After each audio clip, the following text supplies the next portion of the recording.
Social మీడియాలో నిత్యం active గా ఉండే సినీ సెలబ్రిటీలలో ఒకరు యాంకర్ అనసూయ. తనకు సంబంధించిన ఫోటోలు, వీడియోలు అప్లోడ్ చేస్తుండడమే కాదు, సమాజంలో జరిగే కొన్ని అంశాలపై ఆమె తన అభిప్రాయాన్ని వినిపిస్తూ ఉంటారు. ఆ అభిప్రాయాలను అత్యధిక శాతం మంది నెటిజన్స్ వ్యతిరేకిస్తూ ట్రోల్స్ చేస్తూ ఉంటారు. అందుకు అనసూయ మనసు నొచ్చుకోవడం, పోలీసులో కంప్లైంట్ చేయడం వంటివి చేస్తూ ఉంటుంది. మా కంటెంట్ నచ్చితే లైక్ చేయండి, షేర్ చేయండి, సబ్స్క్రైబ్ చేయండి. అలాగే మీ అభిప్రాయాలను కామెంట్ రూపంలో తెలియజేయండి. ఇక వార్తల్లోకి వెళితే, రీసెంట్ గానే హీరో శివాజీ హీరోయిన్స్ వేసుకున్న దుస్తులపై వ్యాఖ్యలు చేయడం, దానికి అనసూయ కౌంటర్ ఇస్తూ మాట్లాడిన మాటలు బాగా ట్రోల్ అవ్వడం వంటివి జరిగాయి.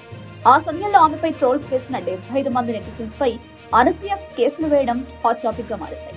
ఇలా సోషల్ మీడియాలో ఆమెని అత్యధిక శాతం నెటిజన్స్ ట్రోల్స్ చేస్తూ ఉంటారు. కానీ ఆమెని దేవతలాగా పూజించే అభిమానులు కూడా ఉన్నారని నిన్ననే తెలిసింది. అనసూయకి గుడి కట్టడానికి ప్రయత్నం చేస్తున్నామని ఆమె వీరాభిమాని పూజారి మురళీ శర్మ మాట్లాడిన మాటలు ఇప్పుడు సోషల్ మీడియాలో బాగా వైరల్ అయ్యాయి.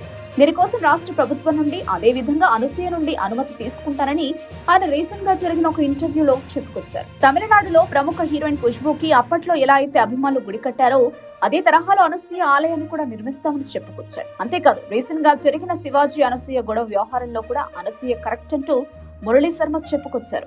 మరి మురళీ శర్మ తీసుకున్న ఈ నిర్ణయంపై, ఆయన చేసిన వ్యాఖ్యలపై అనసూయ ఎలాంటి రియాక్షన్ ఇస్తుందో చూడాలి. మరోవైపు సోషల్ మీడియాలో మురళీ శర్మపై కూడా నెటిజన్స్ ట్రోల్స్ చేస్తున్నారు.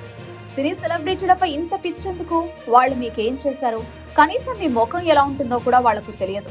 వాళ్ళ ఇంటికి వెళితే సెక్యూరిటీతో బయటకు గెంటేస్తారు. అలాంటి సినీ సెలబ్రిటీల కోసం ఇంత అవసరమా అంటూ కామెంట్స్ చేస్తున్నారు.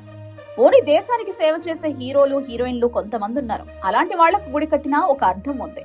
అనసూయ ఏం చేస్తుందని ఆమెకు గుడి కడతాను అంటూ మురళీ శర్మ ముందుకొచ్చాడు. ఆ డబ్బులతో 100 మందికి అన్నం పెట్టొచ్చు. అనసూయ పేరుతో ఆ పని చేయి, నీకు ఆమెకు పుణ్యం దక్కుతుంది అంటూ సోషల్ మీడియాలో నెటిజన్స్ కామెంట్స్ చేస్తున్నారు.